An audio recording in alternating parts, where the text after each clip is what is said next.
The Woman by the Junction. A realistic Nigerian story of resilience and akara. Every morning by 5 a.m., the smoky scent of hot oil and ground beans greeted the sleepy eyes of commuters at Ojodu Burger Junction in Lagos. Right by the old yellow kiosk with peeling blue paint stood a woman in her early 40s. Her name was Madam Grace, but everyone simply called her Mama Akara. With her white hips wrapped in faded ankara, her head always tied with a floral scarf, and her eyes warm like roasted maize, Grace had become a familiar face in the neighborhood.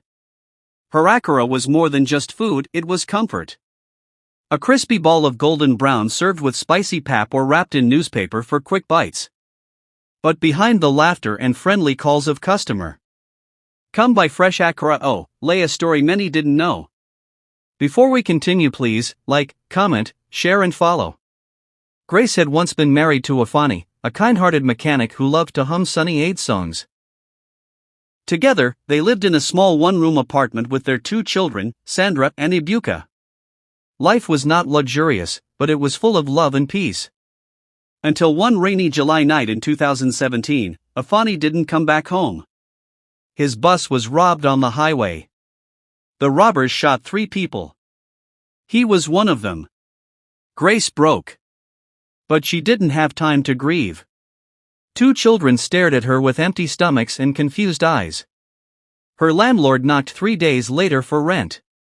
She sold their old television, borrowed money from her church women's fellowship, and started selling akara by the roadside. With trembling hands and teary eyes, she fried her first batch one morning in August, praying silently over every sizzling bean ball. Please don't forget to like, comment, share and follow me for more stories. The journey wasn't easy. She was mocked by former neighbors who whispered, "Akara woman Don reached this side too?" Some drivers at the junction would insult her or flirt shamelessly. Police officers seized her frying pan once, saying she was causing obstruction. She paid them 2,000 Nigerian nairas to get it back. But she persisted. Soon, people began noticing that her akara tasted different, spiced just right, crispy on the outside, soft on the inside. Taxi drivers started stopping by deliberately. Secondary school students in brown uniforms would buy and tell their friends. Then one day, Mr. Yusuf, a banker who always passed by in a Toyota Corolla, tasted her akara and said, "Madam, you need a bigger place. This is too good." She smiled shyly, "Na God hand ideo." He introduced her to a microfinance loan officer. Grace applied. 2 months later, she got 150,000 Nigerian nairas. She cried when the alert entered. Please, don't forget to like, comment, share and follow. With the loan, she bought a bigger gas fryer, got an umbrella, and hired Ngozi, a shy 17-year-old girl who had dropped out of school.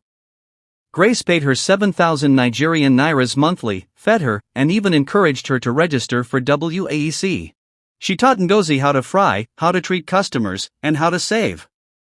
No matter how small you earn, she'd say, drop something aside for tomorrow.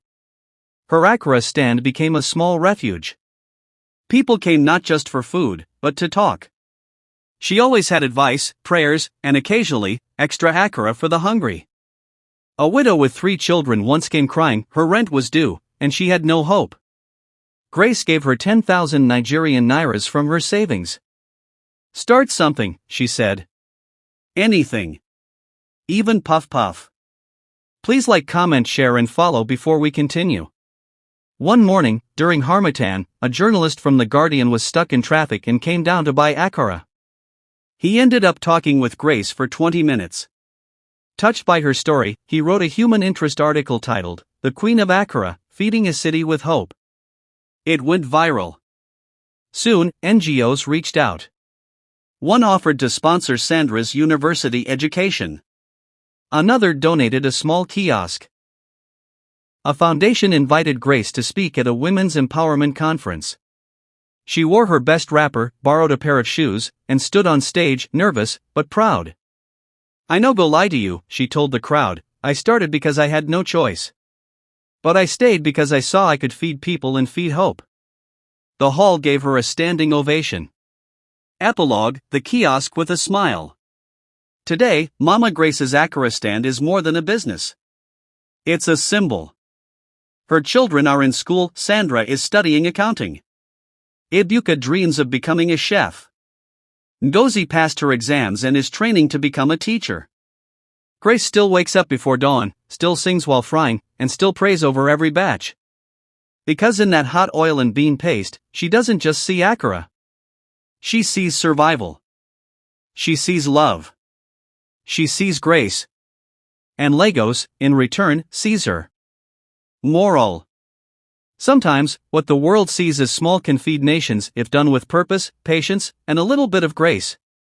Thank you for watching. Please like, comment, share, and follow me for more stories. Bye for now.